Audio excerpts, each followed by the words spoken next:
For years, we worked with poor families in HD Kote, identifying children of school-going age and giving them direct assistance under the foster parents plan. Many children were benefited by foster parent sponsorship, but a disturbing realization increasingly troubled us. Children do not live in isolation.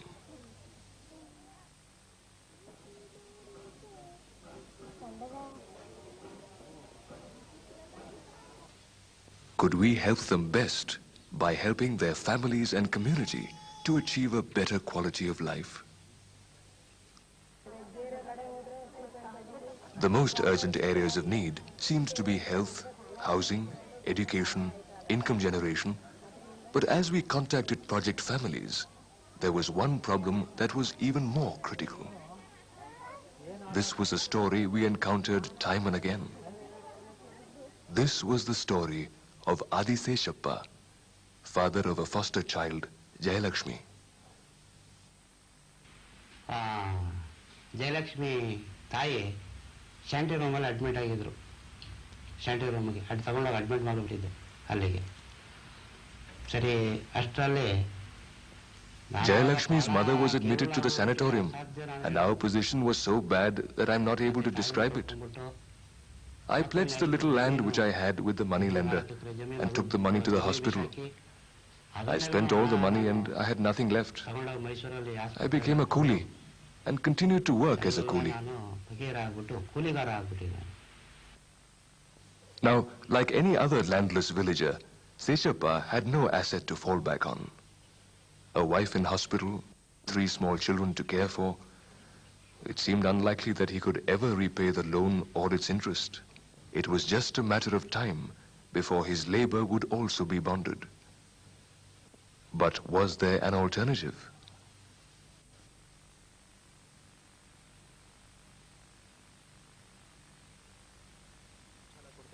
During a group discussion of the credit problem, the village people listed 3 possibilities: moneylenders, banks, and cooperative societies.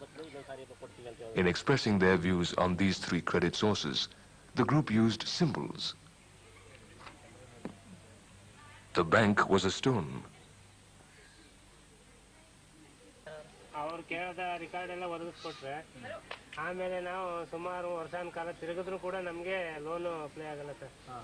They felt that banks had fixed schemes and immovable procedures.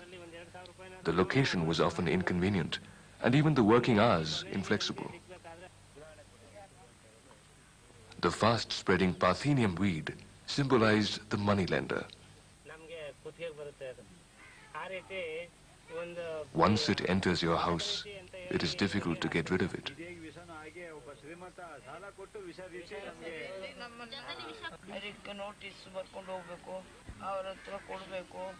But the moneylender was often the only viable alternative because he was quick. The sums they required were small, often less than 100 rupees, but their need was always urgent. What about the cooperative society? A democratic institution run by its members. A smaller stone and some pieces of paper. The cooperative required a lot of paperwork for which they had to pay, and it was dominated by the rich and the powerful.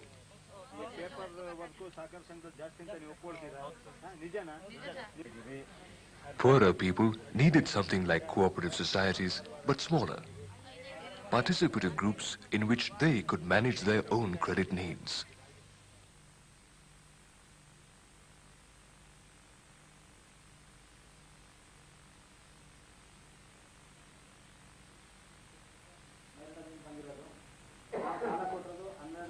Regular meetings and savings were central to the functioning of the CMGs.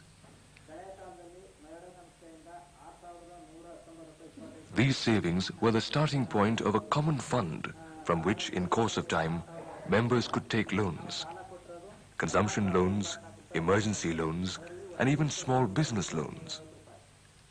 The group savings were matched by small grants or working capital loans directly from the project funds, and later from NABARD and the local banks. Each group made its own rules, fixed lending rates, framed its own agenda. In 1984, a credit group was formed in Bankwadi village where Adi Seshappa lives. His wife had died in the sanatorium. He himself still worked as a coolie. In 1986, he was sanctioned a loan to buy a sewing machine.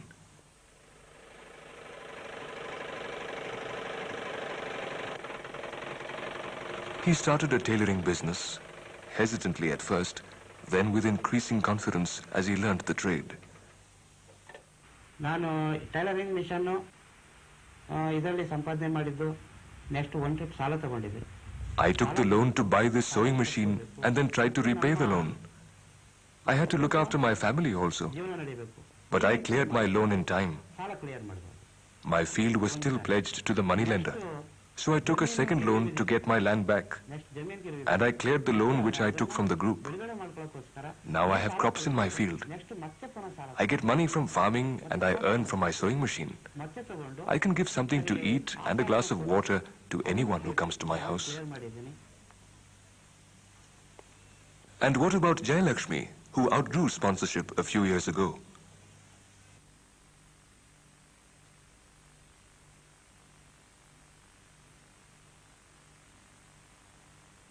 It is now a few months since she was married.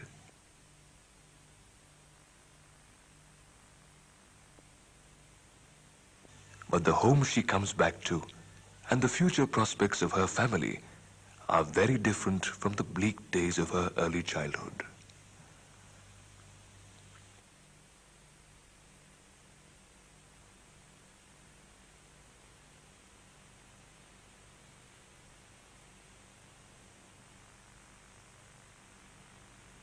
As the credit schemes provided some relief from the anxieties of indebtedness, the groups began to get interested in income generation programs. The goal was for each family to achieve a sustainable level of income which could provide food, security, and basic necessities.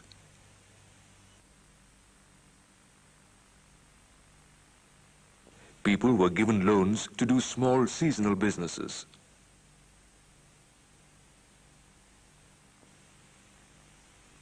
To set up shops, to dig wells,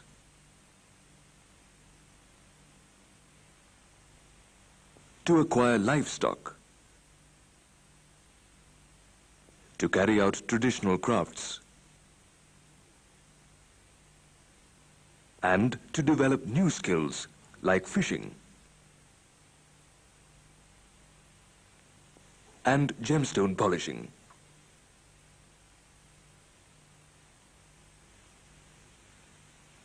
But a totally unexpected spirit of individual enterprise began to emerge.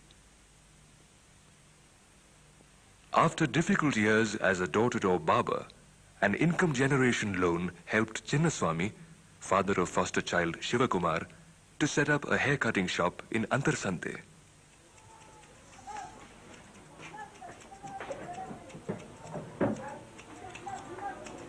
With his two elder sons, Narayan and Shankar, assisting him, the loan was quickly repaid.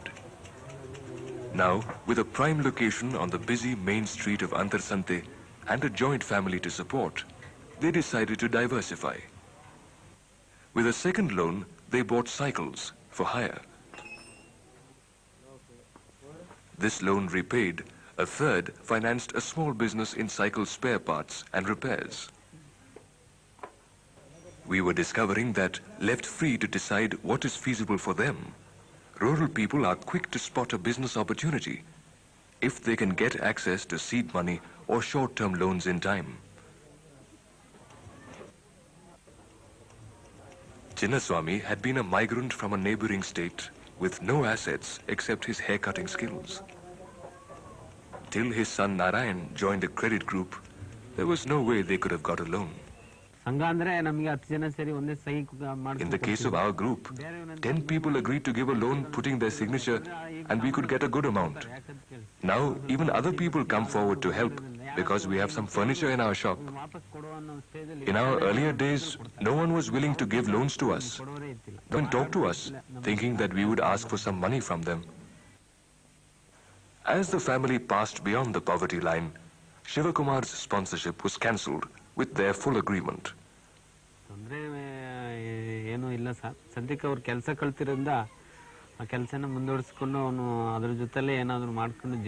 We don't have any problems as we had earlier for the education of our children. We are established. We are able to earn. And we have the confidence that we can earn. Even my brother Shivakumar has learned a trade. Though he goes to school, he is able to work after class hours.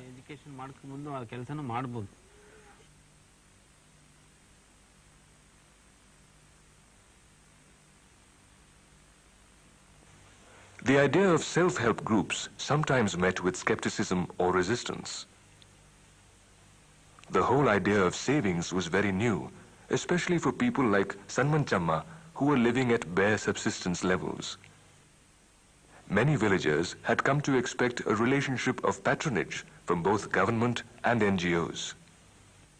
ಮಹಿಳಾ ಸಂಘ ಅಂತ ನೀವು photo ಹೊಡ್ಸ್ಕೊಂಡಿದಾರಲ್ಲ ಅವರು ಸಂಘ ಸೇರ್ಬೇಕು ನೀವು ಒಂದು 15 ಜನ 20 ಜನ. Someone came and said to us, people who have taken the sponsorship photo are forming a group of 15 to 20 members. I said we won't join. Some of my friends said, come join with us. We don't have education, we don't have a mind to think for ourselves. We earn like donkeys. Let's see what we are going to gain from this group. ಸಂಘ ಸೇರಿ ಅವರು ಏನು ಉಪಯೋಗ ಮಾಡ್ತಾರೆ ಅದನ್ನ ನಾವು ನೋಡ್ಕೊಳ್ಳೋ ಉಪಯೋಗನ ಹೋದ್ರೆ ಅಂದ್ರೆ ನಮಗೆ ಚೆನ್ನಾಗಿ ತಿಳುವಳಿಕೆ ಕೊಟ್ಟರಲ್ಲಿ ಹೋಯ್ತೇನೆ. They told us that you can do some business and earn for your daily living. You can take a loan to start a business and return it in installments. ಸಾಲ ಕಟ್ಟಿಕೊಂಡು ಈ ತರ ಜೀವನ ಮಾಡಬಹುದು. Sanman Chamma decided to become a flower seller, though she knew little about the business. ಮಾರಕಕ್ಕೆ ಬರೋದಿಲ್ಲ ಮತ್ತೆ ಲೆಕ್ಕ ಬರಲ್ಲ. I didn't know to measure flowers and to count money. If they gave me 25 paise, I used to return them 50 paise. Despite the early setbacks, the support of her group helped Sanman Chamma establish a good flower trade at the Handpost bus stand near HD Kote town.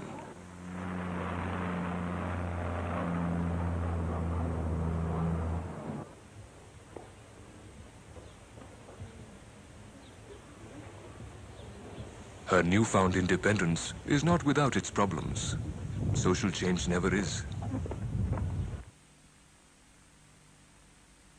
ಇವಾಗ ಜನರ ಮಾತು ಕೇಳ್ಕೊಂಡು ನೀನು ವ್ಯಾಪಾರ ಮಾಡಕ್ ಹೋಗ್ಬೇಡ, ನೀನು ಈ ಅದು ನಿನ್ನ ಹಂಗ್ ಮಾಡ್ತೀನಿ ಹಿಂಗ್ ಮಾಡ್ತೀನಿ ಅಂತ ಬೇಕಾದಷ್ಟು ಗಲಾಟೆ ನಡೀತಾ ಇದೆ ಇನ್ನು. Even now, listening to others, my husband tells me not to go to business. But my group gives me support, saying, don't give up the faith you have towards your business. ನಮ್ಮ ಸಂಘದ ಮೇಲೆ ಬಹಳ ಇಷ್ಟ.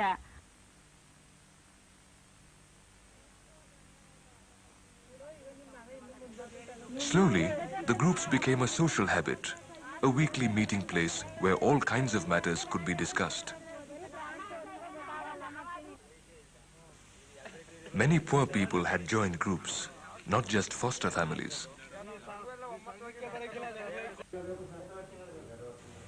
In promoting the income generation programs through the groups, we had expected them to help in providing the support of backward and forward linkages, like credit, training and marketing outlets.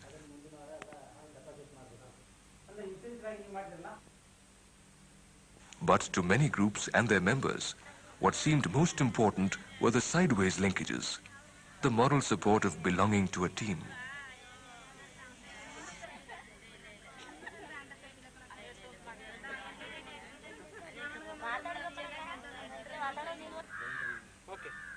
Learning from the success of the group experiences, we gradually shifted our focus from sponsorship to partnership.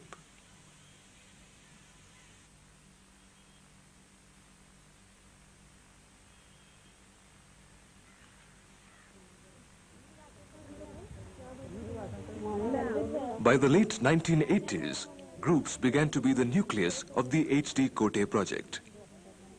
Direct assistance through sponsorship continued, with the groups themselves selecting beneficiaries for the programs, often using PRA methods of discussion.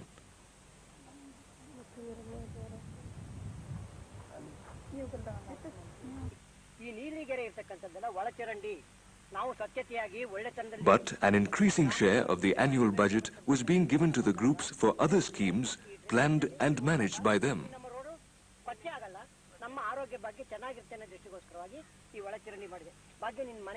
Schemes such as materials for house repairs,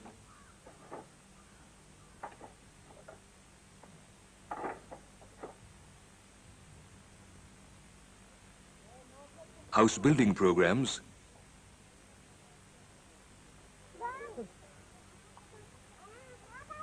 nutrition for children,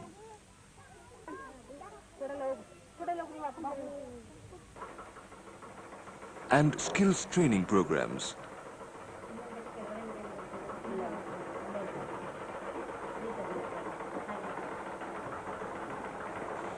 Gradually, the credit management groups had developed into founts of autonomy.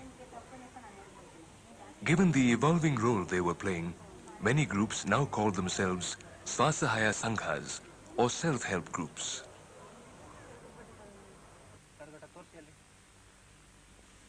Today in HD Kote, there is virtually no area where the groups are not initiators and implementers of their own schemes, in what has effectively become a partnership for integrated development.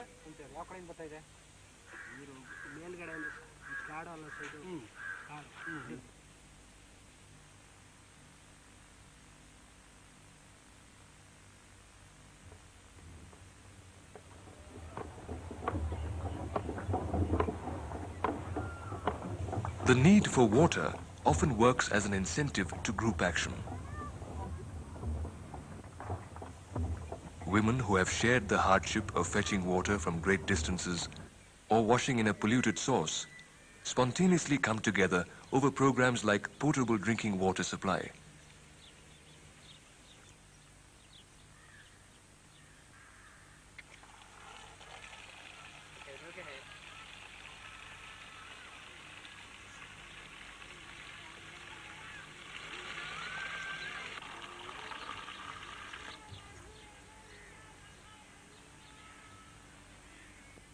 The groups in the village plan water supply system and decide on member contributions.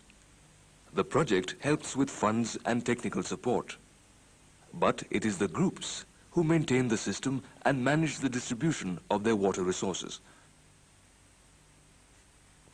Roadside drainage is another problem common to most of our villages. For example, in the village of Itna, 5 self-help groups have joined together to construct a stone drain on the main street.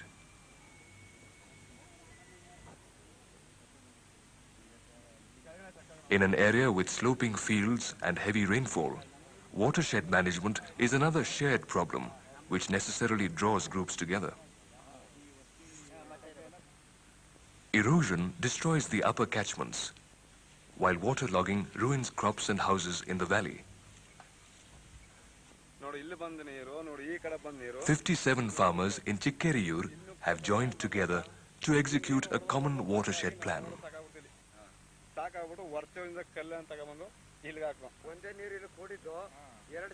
In one season, the area has already been transformed. Graded bunds, waterways and farm ponds reduce erosion and harvest water for the dry season.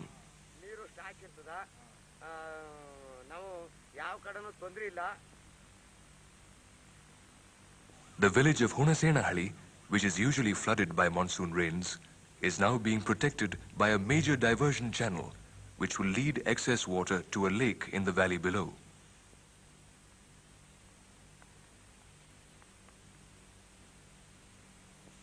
For the villagers of Myrada Hundi, rain-fed agriculture is the main occupation.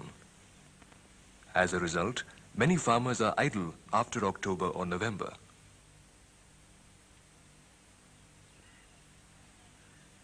Yet, barely half a kilometer away flows the river Kabini,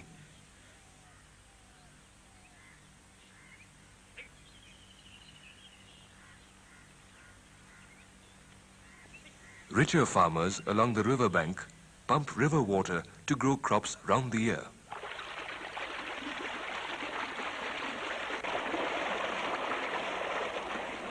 A community lift irrigation scheme could mean year-round agriculture in the dry lands higher up as well.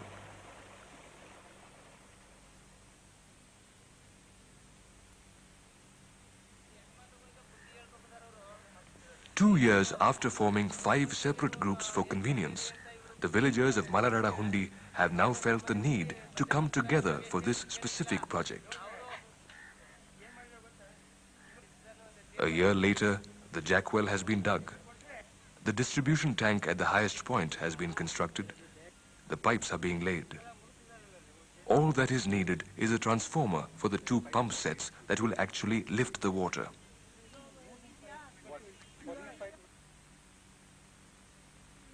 A plan has been made for the joint management of the system, the sharing of the water, and the cropping pattern based on the water that will be available for irrigation.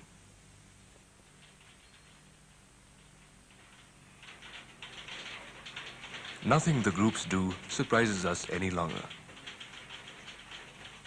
Not even the Nivedita Mahila Sangha, which has bought over the local typing institute. This Commerce Institute was earlier owned by Sri Maniyal. He had problems in running the institute. As the students were not enough, he was not able to manage. He announced the Commerce Institute is for sale. Since there was no other typing institute in the project area, the career prospects of the local children would have been affected by its closure. After consulting other local groups, the Nivedita Sangha decided to take over the institute, despite its failure under the previous management. Mr. Maniyal came from outside. He didn't get much publicity. We have 33 groups of our own. We have asked the members of the groups to send their children to the Typing Institute and pay the 10 rupee fee every month, as this will help their children in their future career.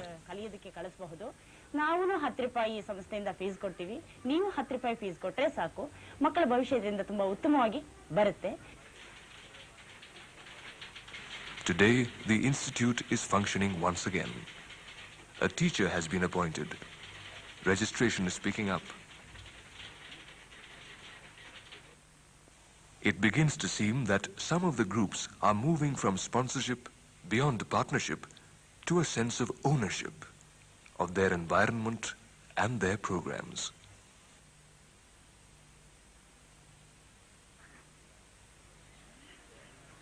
Over the last 10 years, the Myrada Plan project at HD Kote has become an experiment in self-help.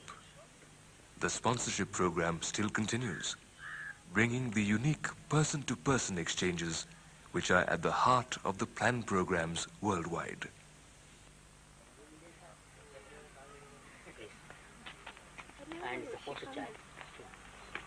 Thank you. One of the great strengths of sponsorship programs is the long-term commitment of the foster parents to the children and families they sponsor. He has another sister who is married. That's Nagi, the eldest girl. She's married. She lives in a village close by, and she's got a little daughter now. Nagi was first my foster child, and when she got married, Shivana became my foster child. So I'm still supporting the same family. This commitment provides the reliable and predictable funding base necessary to implement successful long-term programs like these.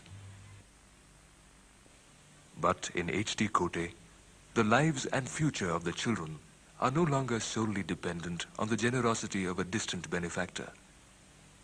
Their future lies equally in the hands of their own families and of the local community.